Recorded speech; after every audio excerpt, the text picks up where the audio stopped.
어느 무명 병사의 기도문이 많은 사람들에게 감동을 주고 이것이 동판으로 새겨져 보존이 되고 있습니다. 1863년도 펜실베니아의 시민전쟁에서 남북전쟁 당시에 죽었던 한 병사의 소지품에서 발견된 이 무명 병사의 기도문은 한국말로도 여러 개 번역이 되어서 많은 사람들에게 소개가 되었지만 제가 원문을 중심으로 다시 한번 번역을 해봤습니다. 좀 직역을 해서 그 편지의 내용은 이와 같습니다.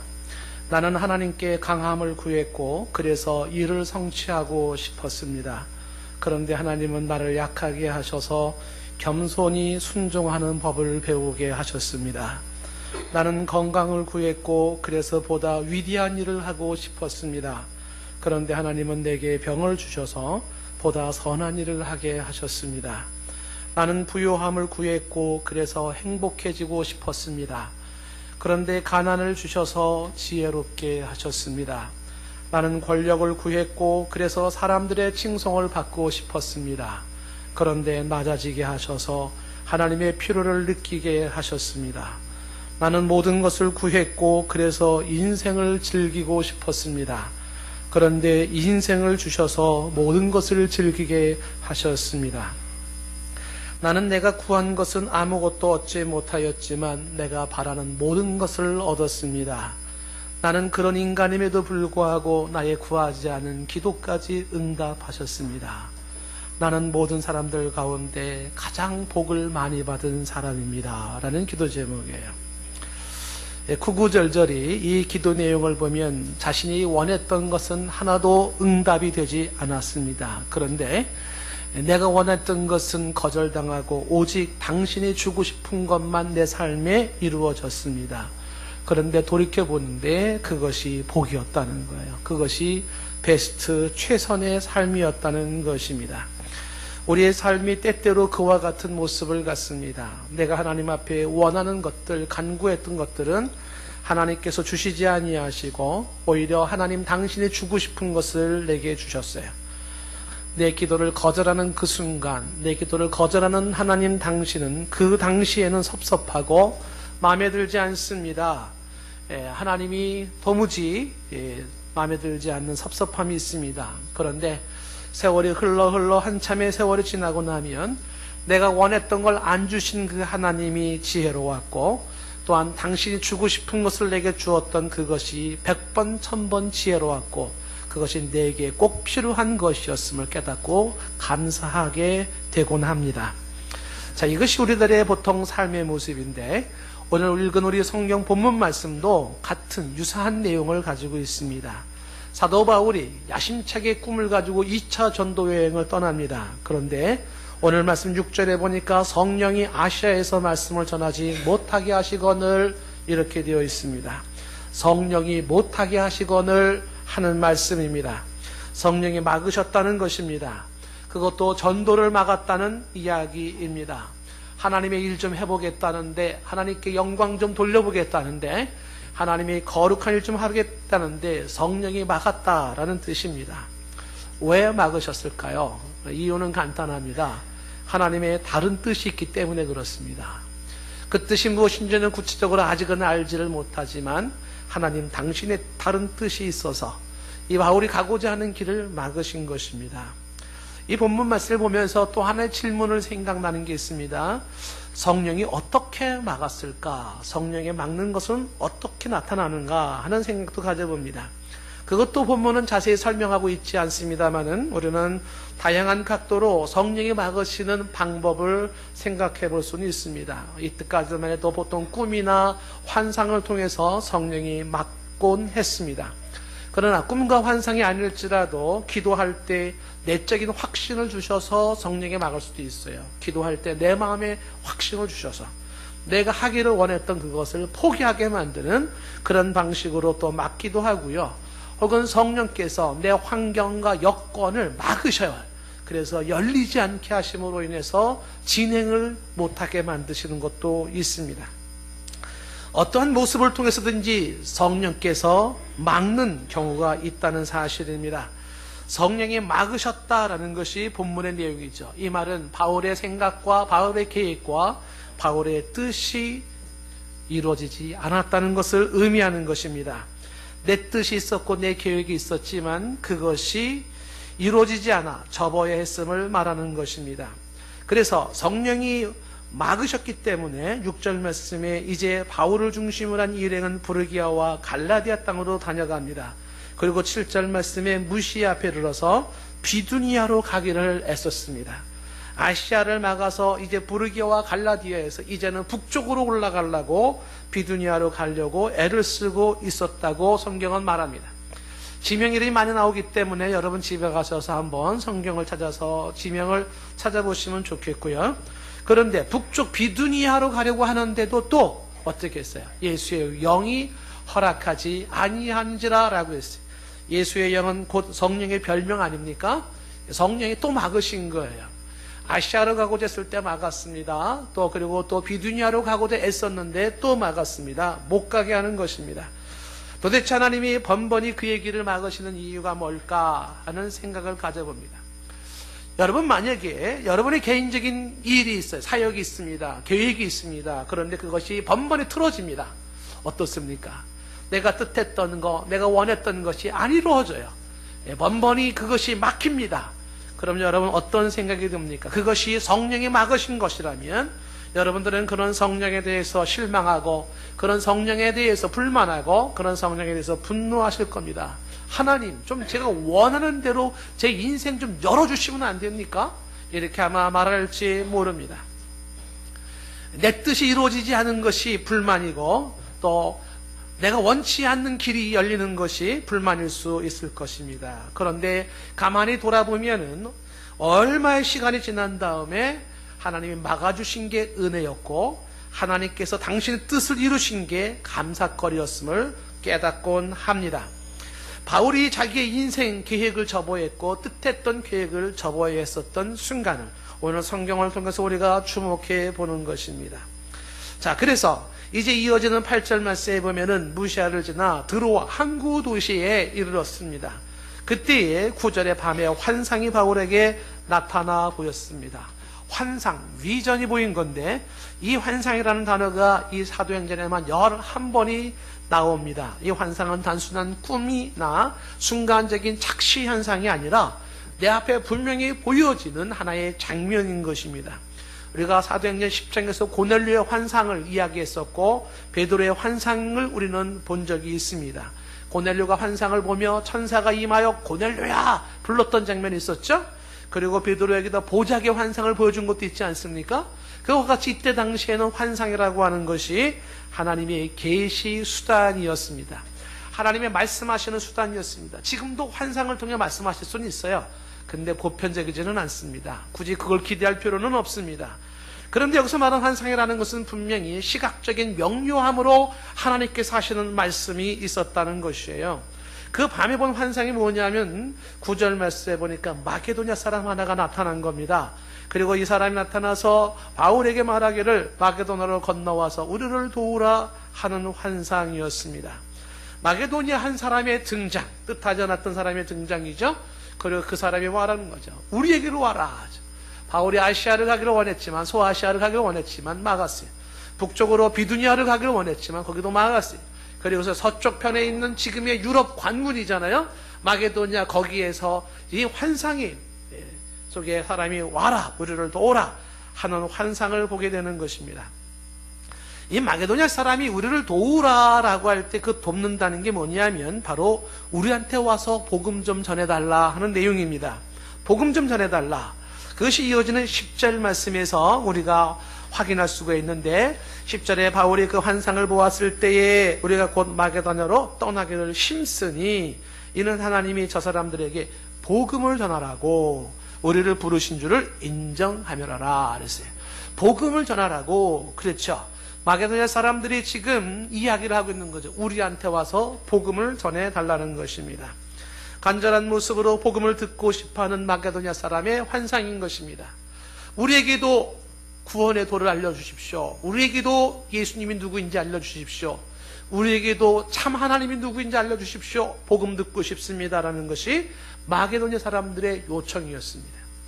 원하기는 저와 여러분에게도 지금 주변에 누군가가 나에게 예수님 좀 알려주세요. 나에게 구원이 무엇인지 좀 알려주세요. 나도 죄의 사슬에서 벗어나고 싶고 나도 하나님 자녀가 되고 싶고 영생을 소유하고 본향을 향해 가고 싶습니다. 하나님 자녀가 되고 싶습니다. 그것이 어떻게 이루어지는지 그것 좀 알려주세요 라고 말하는 주변에 수많은 영혼들의 외침이 들릴 수 있기를 축복합니다. 수많은 사람들이 복음 좀 들려달라고 외치는 소리, 이것이 바울에게 보여진 환상이었던 것입니다. 바울은 이제 그 환상을 보면서 10절 말씀에 마게도냐로 떠나기를 힘썼다라고 말을 하고 있습니다. 바울의 적극적인 순종의 모습을 보는 것인데 바울의 이 모습이 아주 전형적인 멋진 신자의 모습입니다. 무슨 얘기냐면 하나님이 막으실 때 멈출 줄 아는 믿음, 하나님이 보내실 때 주저하지 않는 믿음인 것이죠. 바로 하나님께서 내가 되고 계획했던 일들이지만 막으실 때는 멈출 줄 알아요. 하나님께서 멈추게 하실 때 멈춰요. 기다리라고 하실 때 기다리고 있어요. 거기에 인간적인 방법을 쓰지 않죠. 인간적인 수를 쓰지 않습니다. 그리고 하나님의 성령에 의해서 환상 속에 보여주셔요. 저쪽으로. 그 환상을 보았을 때 그것은 주께서의 부르심이었기에 이제 이 바울은 떠나기를 힘쓰는, 그곳에 가려고 힘을 쓰는 게 뭡니까? 즉각적인 순종을 하는 것입니다. 인생을 살면서 하나님께서 저와 여러분의 인생을 막으실 때에 멈출 줄 아는 믿음이 있기를 바랍니다. 하나님의 막으실 때에 기다릴 줄 아는 믿음이 있기를 바랍니다. 그리고 하나님께서 보내실 때에 또한 주저하지 않고 순종하며 나갈 수 있는 믿음이 있기를 바라는 것입니다. 처음에 이 군인의 1000무명의 병사의 기도처럼 내가 원했던 것은 하나도 이루어지지 않았어요. 하나님의 당신이 원하는 것이 내게 이루어졌어요. 그런데 돌아보니까 내가 간구한 건 하나도 이루어지지 않았지만 그러나 내가 마땅히 사모하고 원했던 그것은 내 인생에 다 이루어졌다는 고백처럼 하나님께서 나를 통해서 하시는 그 일에 대해서 민감하게 때로는 스탑하고 때로는 기다리며 때로는 하나님 앞에서 기꺼이 순종하며 나갈 수 있는 그런 믿음, 지혜가 있어야 할 것입니다. 오늘 이 말씀을 보면서 두 가지의 우리는 교훈을 좀 찾기를 원합니다. 하나는 내 인생이 내 뜻, 내 계획대로 되지 않을 수 있다는 사실입니다. 인생이란 그렇습니다.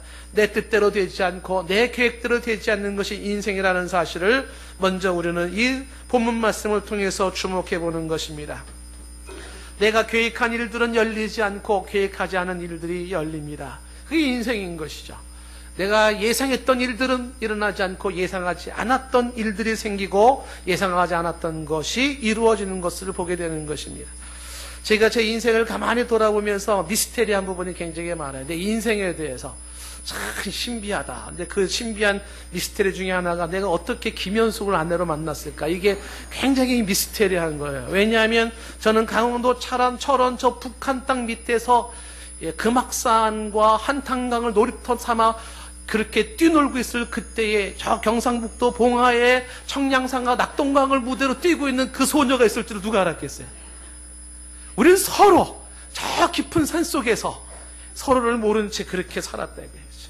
저는 금악산을 오르내리고 한탄강을 헤엄칠 때 우리 집사람은 청량산을 오르내리면서 낙동강을 헤엄쳤거든요. 근데 어떻게 제가 이 신학교를 대신교단 신학교를 들어오게 되었고 그리고 또 교회를 어떻게 대신교단 교회에서 전도서 사역을 할 때 그때 그 낙동강 아가씨 봉화 아가씨가 왜 또 그 교회에 거기 있었냐 이런 거죠. 참 그 신기하지 않습니까? 아무도 예상을 못했어요. 예? 그리고 또 서로가 좋아지고 사랑이 싹트고 그래가지고 결혼을 하리라고는 나도 상상을 못했고 집사람도 상상을 못했던 일입니다. 그렇죠? 천하에 그렇죠. 아무도 상상하지 못했던 일들이 이루어지는 것이죠. 군대에서 무거운 군장을 메고서 한밤중에 산을 오르내리며 행군을 할 때 그런 생각을 한 적이 있었어요. 야, 결혼한 사람들은 진짜 위대하다. 어떻게 결혼이라는 걸 할 수 있을까?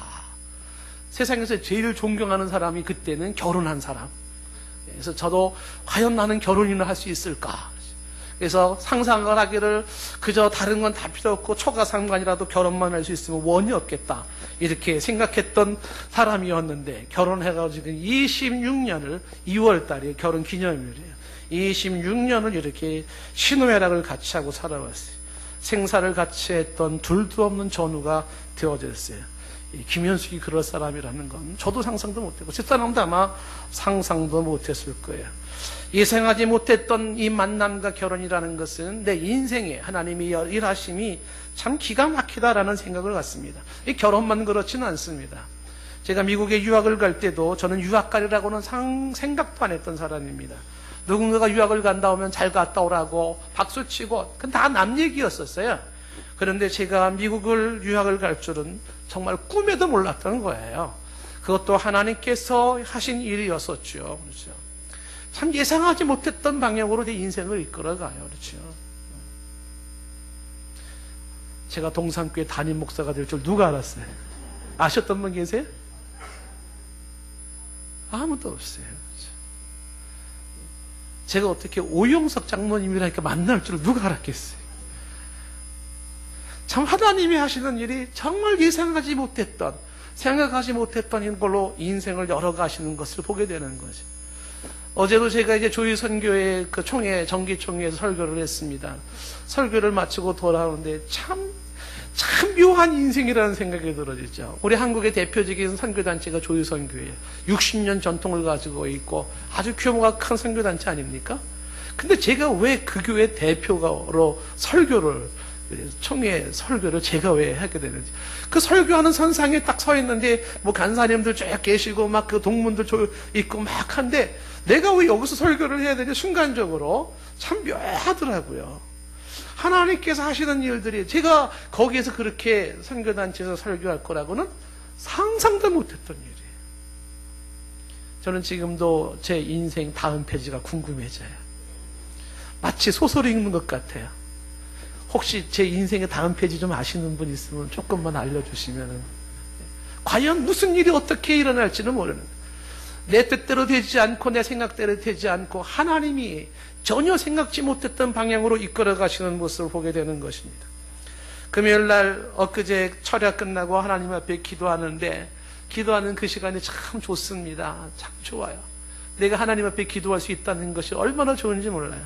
하나님 앞에 기도하면서 우리 교회 성도님들, 아픈 사람들 생각하면서, 주님, 그 사람 귀가 아프다는데, 그 사람은 목이 아프다는데, 그 사람은 피부질환이 그렇다니, 막 그래서 이제 기도를 한 거예요. 하나님 치료해 주십시오, 도와주십시오 기도하고, 우리 장로님들을 위해서 기도하고, 우리 권사님들을 위해서 기도하고, 또 우리 유치부 아이들을 위해서 기도하고, 막 이제 기도를 하는데, 기도하는데 이 시대를 어찌할까, 막 이런 게 막 압박감이 찾아오기 시작하는 거예요. 지금 남북한 대립이 막 있는데 이런 상황을 어떻게, 지금 동성애법이 막 이렇지, IS들이 막 판을 치고 있지, 난민들이 그러지, 세계에는 복음화 시켜야 되는데, 그리고 또 막 세속화는 심해지고 있고, 동산교회는 앞으로 어떻게 될 건지, 막 이런 것이 부담이 되어진 상태에서 막 어떤 막막하기도 하고 답답하기도 하고, 그래서 하나님 앞에 막 부르짖어 기도했습니다. 하나님 아버지 주여라고 소리지르며 기도를 했습니다. 뭔지 내가 뭔가를 어떻게 해야 될 것만 같은 그런 답답함 속에서 하나님 앞에, 아버지 어떡합니까? 내가 할 수 있는 거는 할 것이 없고, 하나님 알다시피 내가 아는 게 있으니까, 하나님 내가 할 수 있는 게 있으니까 저는 아무것도 못합니다. 솔직한 고백이에요. 하나님 저는 아무것도 못합니다. 그런데 이 많은 일거리들을 보십시오 하나님. 그리고서 막 기도를 하고 있는데 하나님이 강하게 제게 말씀을 주셨어요. 강하게. 이 마게도냐 환상처럼 하나님께서 육성으로 들려주신 건 아니지만 내 마음속에 너무너무 선명하게 한 말씀을 딱 주시는데, 제가 머리가 삐쭉 쓰고 온몸에 전율이 확 일어났어요. 하나님이 주시는 메시지가 뭐냐면, 성별하라, 내가 너의 하나님이 되리라. 이 말씀이 정확하게 저를 향한 하나님의 말씀이에요. 하나님이 제게 하시는 말씀이 뭐냐면, 네가 내 앞에서 거룩함을 지킨다면 나는 너의 하나님이 되리라. 내가 한다. 하나님 당신이 일하신다는 것을 강조하는 것이죠. 얼마나 기뻤는지 몰라요. 내가 할 수 있는 것은 하나밖에 없어요. 하나님 앞에 성별하는 거예요. 내 자신을 성별시키는 거예요. 나를 거룩하게 지키는 거예요.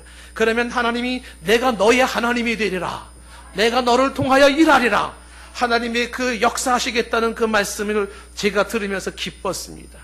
하나님이 하신다는 거죠. 내 인생에 하나님이 일하신다는 것이죠. 이것이에요. 저는 이것을 굉장히 큰 기쁨으로 받아들이는 것입니다. 왜냐하면 내 인생이 내 뜻대로 되어지는 것이 기쁨이고 복이 아니라 하나님의 뜻이 이루어지는 게 기쁨이고 복이기 때문인 것이에요.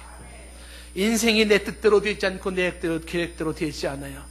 그것이 그 순간에는 답답하고 하나님 내가 원했던 것은 왜 이루어주지 않고 원치 않는 걸 이루어주십니까? 라고 말할지 모르지만, 그러나 나보다 더 깊게 멀리 보신 하나님께서 당신의 뜻이 이루어진다는 것은 그 순간에는 답답하고 힘들어 보일지 모르지만 그게 복이라는 사실을 저는 알고 있어요.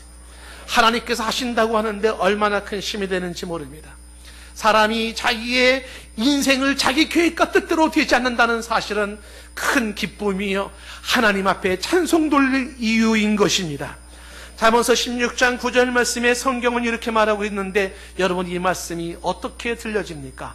사람이 마음으로 자기의 길을 계획할지라도 그의 걸음을 인도하시는 이는 여호와이시니라.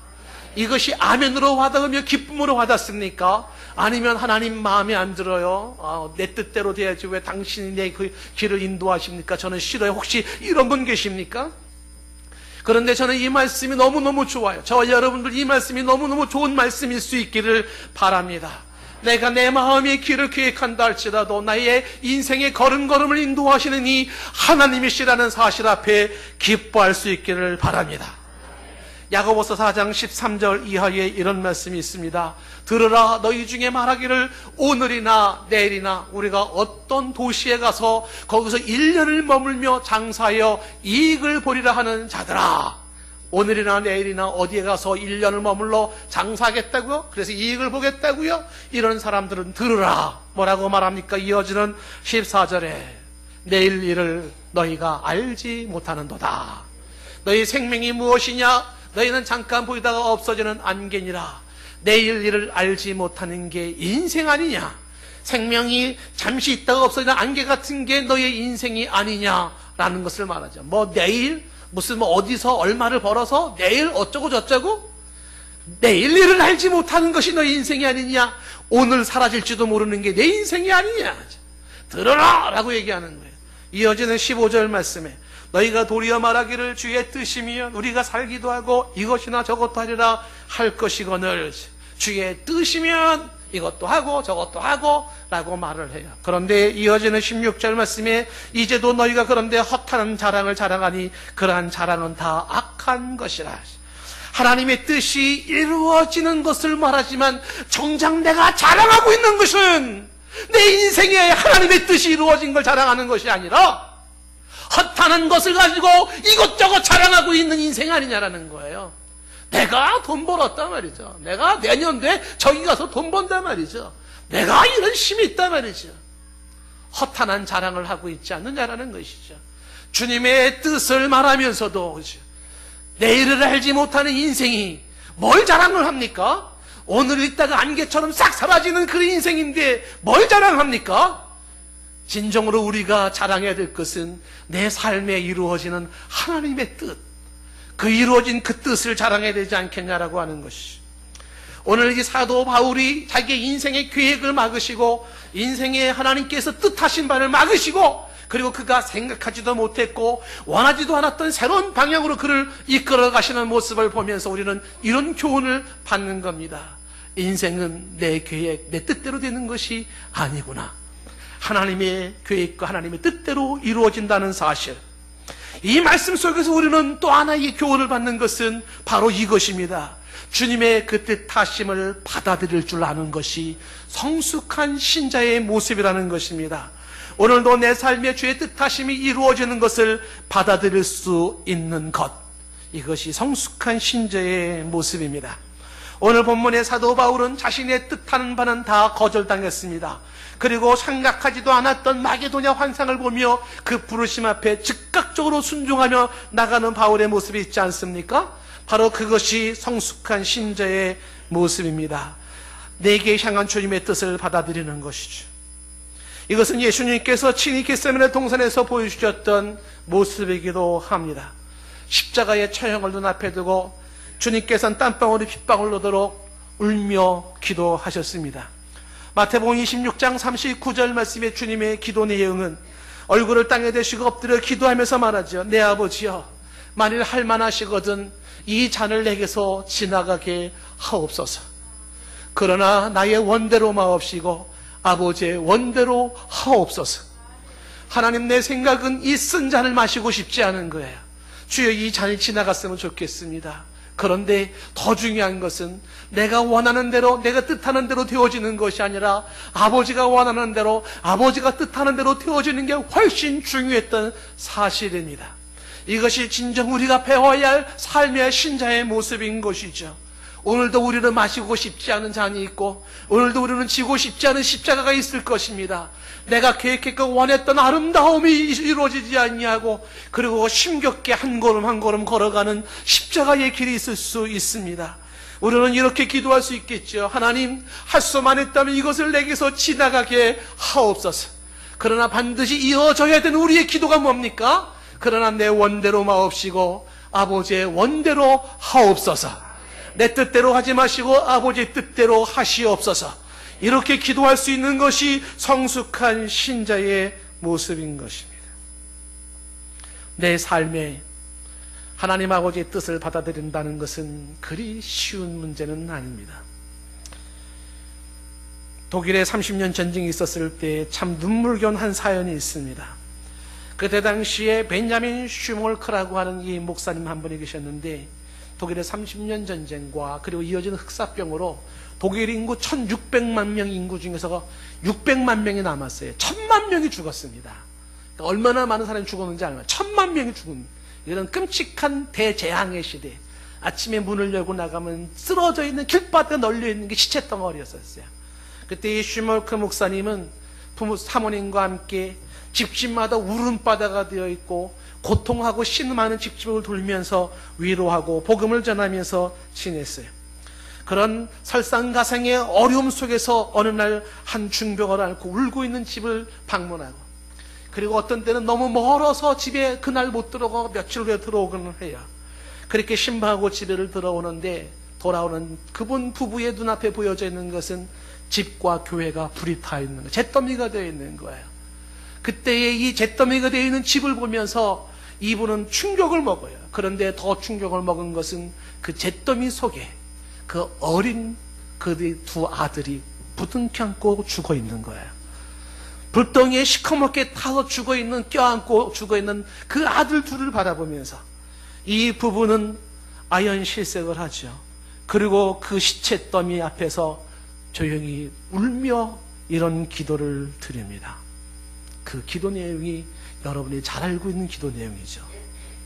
내 주여, 뜻대로 행하시옵소서.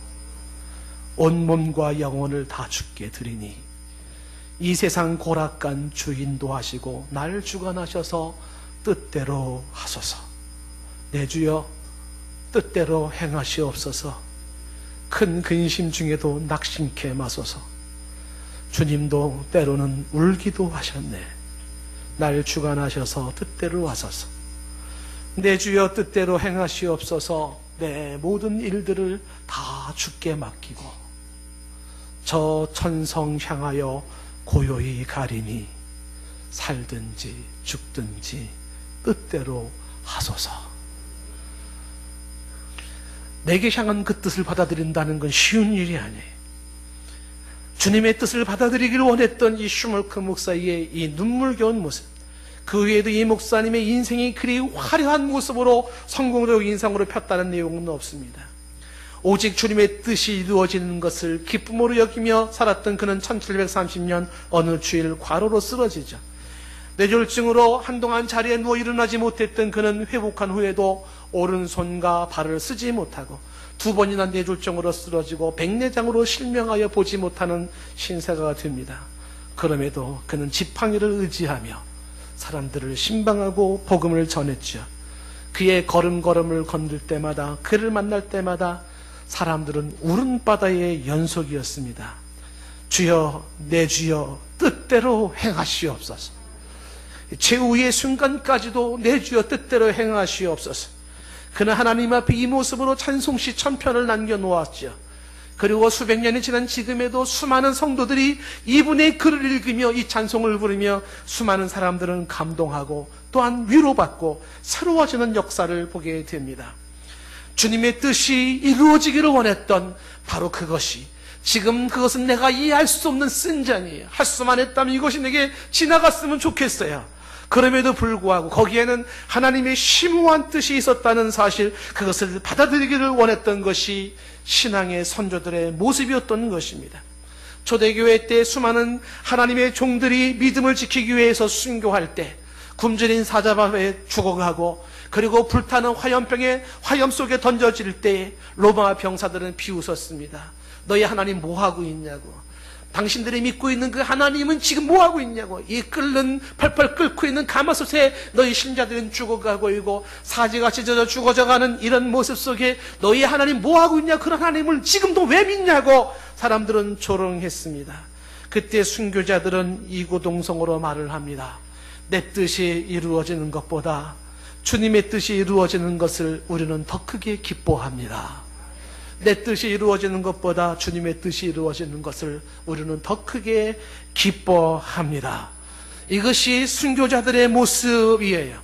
하나님의 뜻을 받아들인다는 것은 쉽지는 않아요. 그런데 하나님이 하시는 일들이 무엇인지 알지 못하지만 기가 막힌 일들이 내 삶 속에 이루어지고 있다는 사실을 받아들이는 것입니다.